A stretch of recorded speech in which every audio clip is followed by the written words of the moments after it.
America, and this video is going to be fun for me, something that I haven't done before, which is partly what I'm trying to do with this channel. This pattern here is one that I'm really pretty excited about that I'm going to be doing. It is from the trademark or copyright is from 1970. So it is a 50-year-old coat pattern that I actually found while antiquing thrifting with my husband.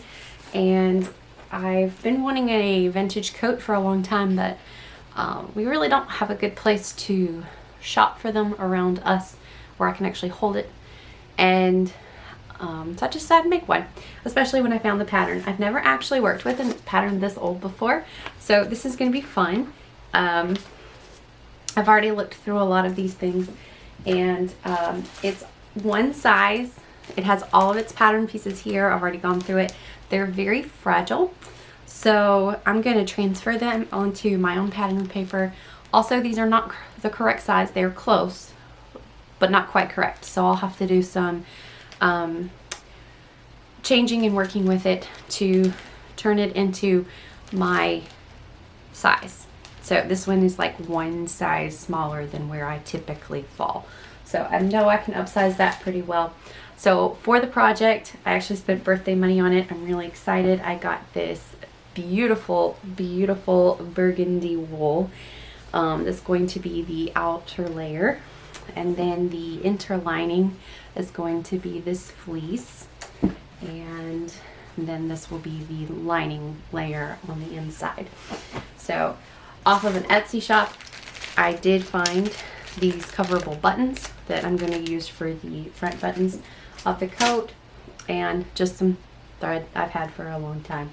I'm working on trying to go through a lot of old thread that I've had forever. So I'm really excited about this. This is going to be very different. I've looked through the pattern and it's just laid out differently than current McCalls patterns. There's fewer instructions for a lot of pieces, so it'll be fun. It'll be a fun puzzle. I'm really looking forward to it.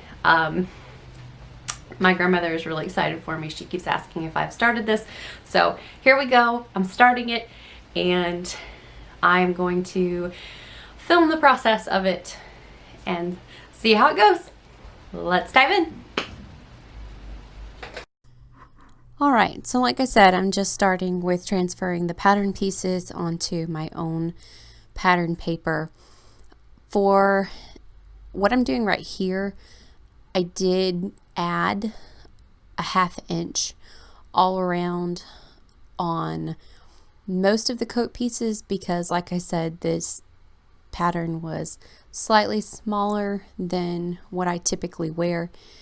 I ended up actually having to take most of that back off because it was a lot closer to my actual size than I thought it was.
So because this coat had the interlining of the flannel, I cut out a piece that matched every piece of wool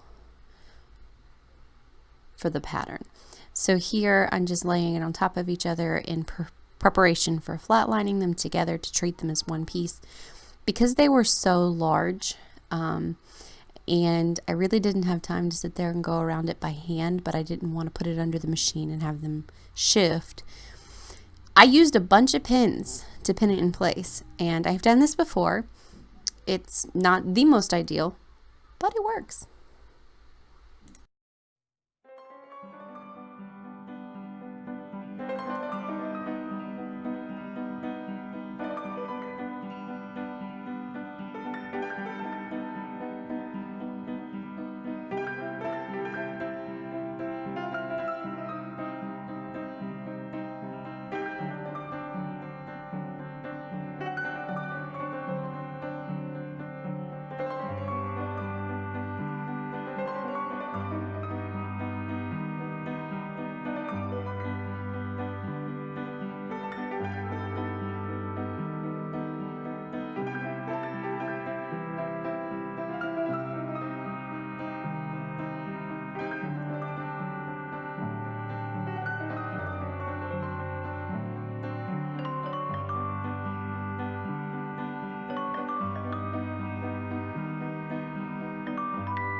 At this point, all the pieces were flat lined together, and so I brought my roller.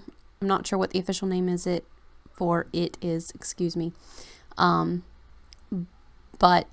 I'm marking where the darts go, and then I use my chalk pen to come back and make them a little darker after this was on.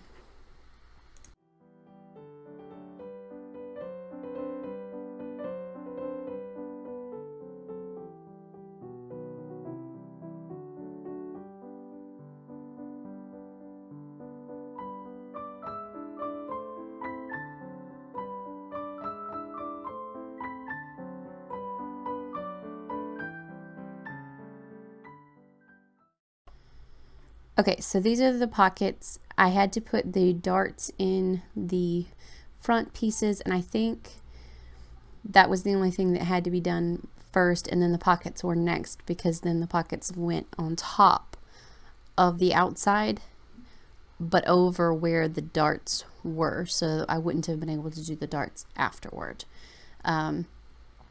So it's just the bottom of the pocket and then the flap to go over it.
Once the pockets were done, I just had to make sure that they were placed correctly and evenly on the two front panels, and then I sewed them on. And I really like the way they turned out. I like the way the top stitching looks all over this coat. I really feel like that elevated it. One thing that you're going to notice in a second, because I jumped straight to the actual construction of the coat in a minute, is there is horsehair canvas on this. I didn't order enough, but I was literally inches shy of what I needed, so I made it work because I couldn't spend any more money. I did have to piece some of the horsehair canvas pieces together. You'll see it in the front under the flap, the collar, and I had to use a different interfacing for the cuffs of the sleeves because I just didn't have enough. I used some zigzag stitches to sew the pieces together to use them throughout the coat. It's not ideal, but it's what I had and I made it work.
So to finish up the collar, I'm just trimming the seams, cutting out the extra horsehair canvas that I can, and turning it and pressing it. And this took a while because of the 3 specific large points in it.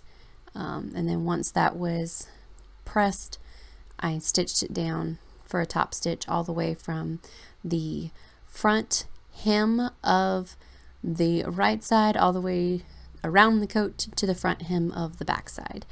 I did have some issues with where the second point of the collar comes out, and I ended up having to remove some stitching and working with that to make it better later. I think right here, or I forget which side it was that I had issues with, but I'm pleased with it now.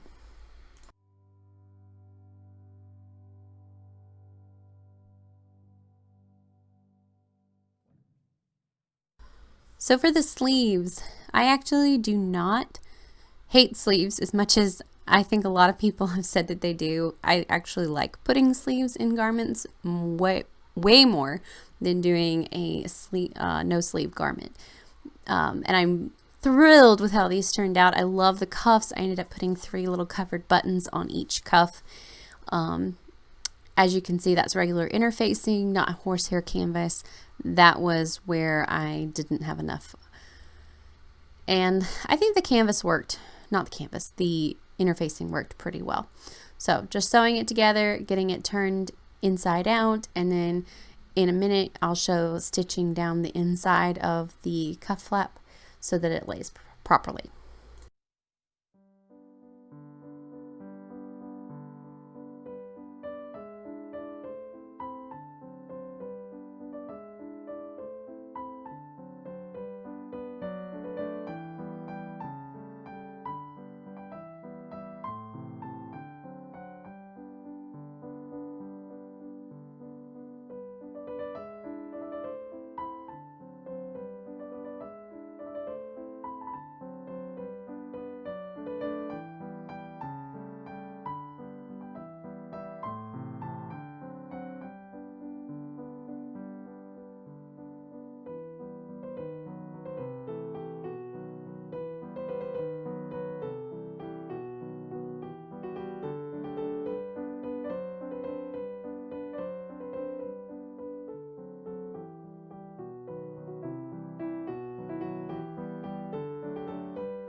And now on to buttons. These are not really intended to use with wool. You usually use a much thinner fabric to cover these buttons. As a result, I have my pliers there. I had to work with them and finagle them, and I did end up ruining a couple of the backs before I got them set in there correctly. And then I ended up having to use some glue just to make sure that they didn't pop back out. However, once I got them all done, they have all stayed perfectly on the coat. I have the bigger ones for the front and the shoulders, and then I have some smaller ones for the sleeve cuffs.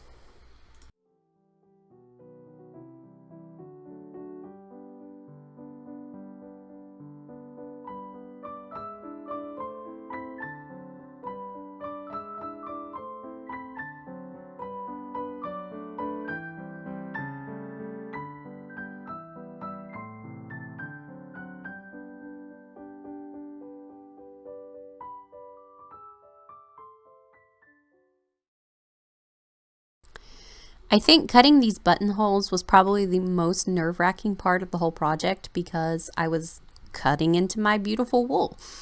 But they turned out okay. I think the thread isn't really thick enough for it to be visible. You can tell they're there. I was hoping the stitches would be a little bit more visible than they are. So I don't know, I may go back later and use a slightly different red thread or a slightly thicker thread. But for now, they'll definitely hold. And I liked them way better than I did the last time I used my machine for the buttonholes.